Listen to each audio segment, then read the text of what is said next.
नमस्कार प्रिय विद्यार्थियों, गायत्री स्कूल के ऑनलाइन प्लेटफॉर्म पर आप सभी का हार्दिक स्वागत है। आज के क्लास में हम 11th क्लास मैथमेटिक्स के चैप्टर फर्स्ट समुच्चय सिद्धांत को आगे बढ़ाते हुए बात करेंगे। कल के लेक्चर में अपने एक्सरसाइज 1.2 को सॉल्व किया था, जिसमें समुच्चय के प्रकार के ऊपर किस प्रकार के क्वेश्चन पूछे जाते हैं उसको लेकर डिस्कस किया था कि एम्प्टी सेट क्या होता है, फाइनाइट इनफाइनाइट सेट क्या होता है और इक्वल सेट कब होता है। आज अपन जिस टॉपिक की बात करेंगे वो है आपके पास में सबसेट,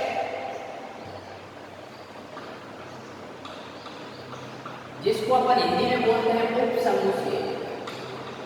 जैसा कि नाम से स्पष्ट है, सब मतलब आपके पास में पार्ट, ठीक है। दो वर्ड से मिलकर बनाए गए थे सबसेट, सब प्लस सेट। सब का मतलब होता है आपके पास में पार्ट ऑफ, ठीक है, और सेट। इसका मतलब है कि जो आपके पास में गिवन सेट है उसका एक कोई अलग अपन यदि पार्ट कर देते हैं, छोटा सा भाग कर देते हैं, तो वो जो आपके पास में वो भी एक सेट ही होगा, लेकिन वो उसका एक पार्ट, ठीक है। इसके हिसाब से अपन क्या कह सकते हैं कि जो सबसेट होता है वो आपके पास में क्या होता है, पार्ट ऑफ सेट। समुच्चय का भाग होता है एक आपके पास, ठीक बात। अब देखिए, जैसे मैं एग्जांपल के तौर पे एक बात करूं, एक मैंने सेट कंसीडर किया है जिसकी वैल्यू आपके पास में है 1 2 3 4 और 5, ठीक है। एक मैंने सेट कंसीडर किया है B, जिसकी वैल्यू आपके पास में है 2 और 3। एक सेट कंसीडर किया है मैंने 1 5 और एक सेट और कंसीडर कर सकता हूँ जिसकी वैल्यू है आपके पास में, मान सकते हैं 1 6 और 5, ठीक बात। अब देखिए इसमें से कौन से सबसेट है और किस सेट के हैं। मैंने ये नहीं कहा है कि आपको ये गिवन सेट है ये इसके बताने हैं, इनमें से अपन को बताना है कि कौन सा किसका सबसेट है। अब देखिए, मैंने कहा है कि पार्ट ऑफ सेट होता है, इसमें एलिमेंट है 1 2 3 4 एंड 5, इसमें एलिमेंट है 2 एंड 3। अब देखिए, यदि मैं इसकी बात करता हूं तो इसके सारे एलिमेंट इसमें नहीं है, मतलब ये इसका भाग तो हो नहीं सकता। अब ये इसका भाग जरूर हो सकता है क्योंकि इसमें 2,3 है और इसमें भी 2,3 है। तो मैं क्या कहूँगा कि आपके पास में जो B है, B is a subset of set A। ऐसा कह सकता हूँ। क्यों कह सकता हूँ? क्योंकि B में जो एलिमेंट है वो A में सारे मौजूद हैं। इसी प्रकार मैं कह सकता हूँ कि C is a subset of set A। अब देखिए, C आपके पास में E का सबसेट करने जाए तो इसमें एलिमेंट 5 है लेकिन इसमें नहीं है, तो C is not a subset of B। इसी प्रकार यदि मैं D की बात करता हूँ तो D में एलिमेंट 6 है लेकिन 6 इसमें नहीं है, तो मैं कह सकता हूँ कि D is not a subset of set A, ठीक बात।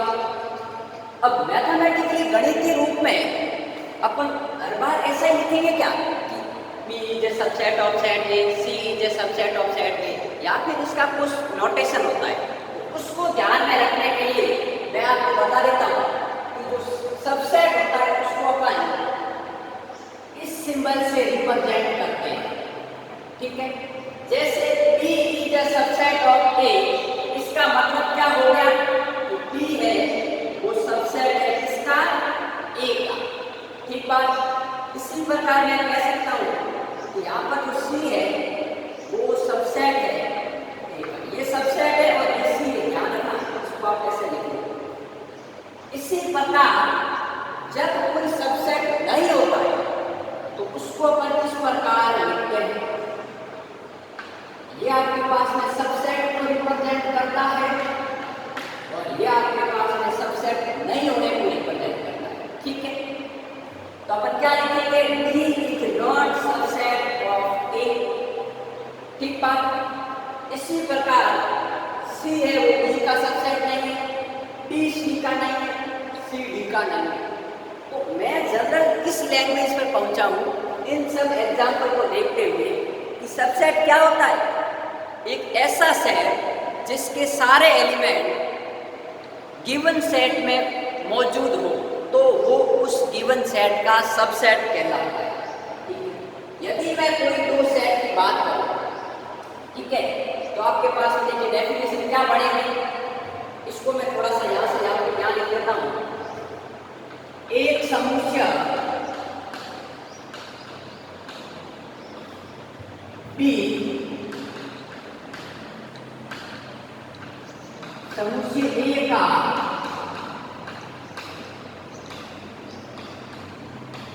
उप समुच्चय कहलाता है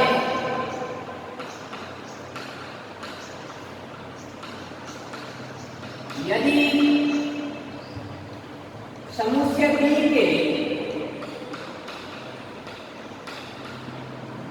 सारे अवयव, या वस्तु में कह सकते हो, यदि समुच्चय B के सारे अवयव समुच्चय A में मौजूद हो या उपस्थित हो। ठीक है, अब देखिए B के सबसेट ऑफ A, B के सारे एलिमेंट 2 और 3 है, 2 3 इसमें मौजूद है, 1 और 5, 1 भी मौजूद है, 5 भी मौजूद है, यहाँ पर इसमें 6 मौजूद नहीं है, इट मींस ये सबसेट नहीं है, उप समुच्चय नहीं है। तो मैंने क्या कहा कि एक समुच्चय B समुच्चय A का उप समुच्चय कहलाता है यदि समुच्चय B के सारे अवयव समुच्चय A में उपस्थित हो। ठीक है, A is said to be subset of set B if every element of set B is present in set A। ठीक है, जो उप समुच्चय होगा उसके सारे एलिमेंट गिवन सेट में मौजूद होने चाहिए, तभी वो उसका उप समुच्चय कहलाए। ठीक बात, तो इसको आप नोट डाउन कीजिए, फिर अपन आगे बढ़ते हैं।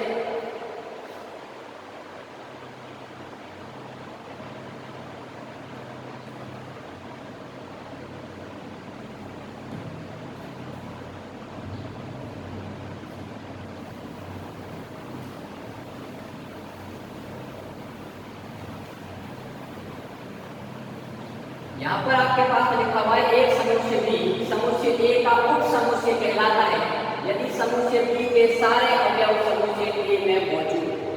ठीक बात। अब देखिए अपन आगे बढ़ते हैं कि क्या अपन इसको कैसे रिप्रेजेंट करेंगे और क्या नोटेशन दे सकते हैं। ठीक बात। अब सुनिए, एक सेट मान लीजिए वो एम्प्टी सेट है, मैंने आपको बताया था एम्प्टी सेट क्या होता है, रिक्त समुच्चय, जिसको अपन लिखते हैं फाई से या फिर लिखते हैं आपके पास में इससे। तो जो एम्प्टी सेट होता है वो प्रत्येक सेट का सबसेट होता है। ठीक है, empty set is subset of every set. रिक्त समुच्चय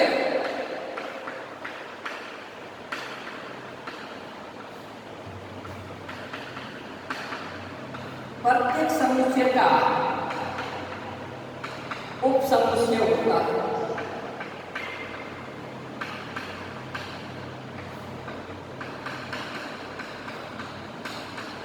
ठीक बात। अब देखिए कोई भी सेट ले लो, मान लीजिए एक मैं सेट कंसीडर कर रहा हूं A बराबर 1 2, तो आपके पास में जो I होगा वो सबसेट A, क्योंकि रिक्त समुच्चय मतलब उसमें कोई भी एलिमेंट नहीं है, और कोई भी एलिमेंट नहीं होने का मतलब क्या है कि वो प्रत्येक सेट में मौजूद है। और यदि किसी एलिमेंट सेट के एलिमेंट किसी सेट में मौजूद हो टोटल, तो वो उसका सबसेट होता है। It means empty set is subset of every set ठीक है, कोई भी सेट हो उसका आपके पास में सबसेट होता है। ठीक बात। अब मैं एक जनरल टॉपिक पे बात करूंगा। मैंने लास्ट के लेक्चर में आपको बताया था कंसेप्ट ऑफ बिलोंग्स टू। ठीक है, अब बात सुनो, कंसेप्ट ऑफ बिलोंग्स टू और कंसेप्ट ऑफ सबसेट में क्या फर्क होता है, उसके ऊपर अपन एक्सरसाइज में बहुत सारे क्वेश्चन भी करेंगे और यहाँ पहले इसको समझते हैं। तो अपना टॉपिक का नाम है कंसेप्ट ऑफ बिलोंग्स टू।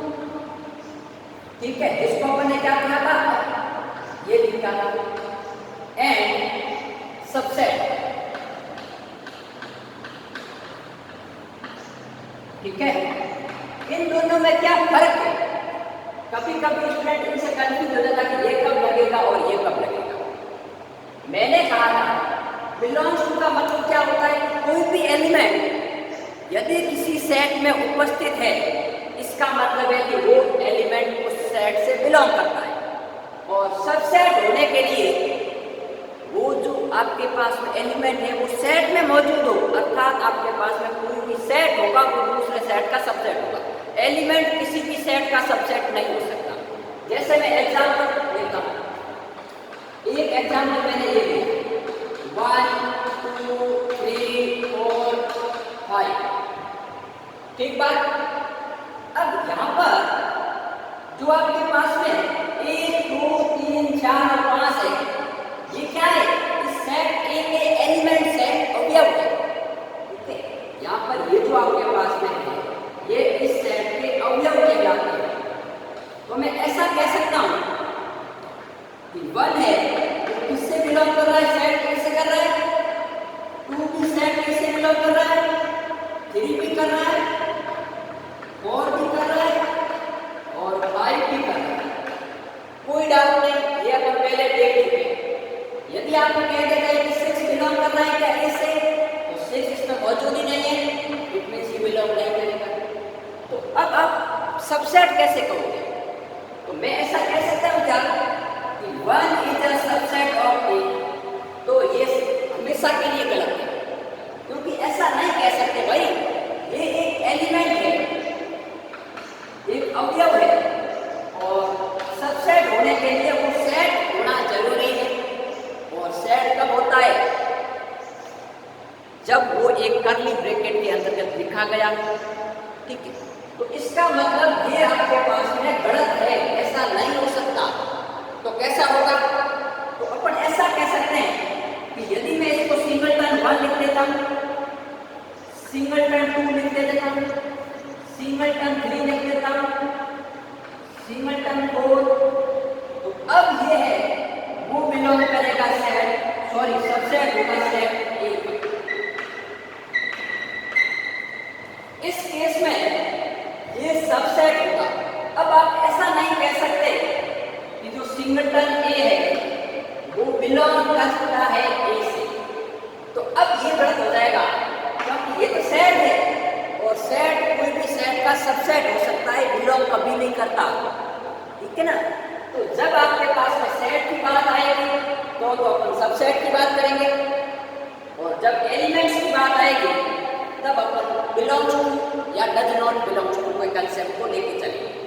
अब मेरी बात सुनो, तो क्या कहा कि जब कोई एलिमेंट्स हो तो उसको तो अपन कहेंगे कि ये इससे बिलोंग करता है, और जब कोई सेट हो, अब ये किसको रिप्रेजेंट कर रहा है, ये एक सेट को रिप्रेजेंट कर रहे हैं एकल समूह से। मैंने आपको परिभाषा बताई थी एकल समूह से, उसको ये प्रदर्शित कर रहे हैं। ठीक बात। अब बात सुनिए, ये तो सिंपल एग्जांपल है, मैं इसमें एक ऐसा और ले लेता हूँ कि आपने कहा था कि ये तो सेट है, ऐसा भी तो हो सकता है भाई। इसको मैं थोड़ा घुमा देता हूँ, यहाँ ऐसा लिख लेता हूँ,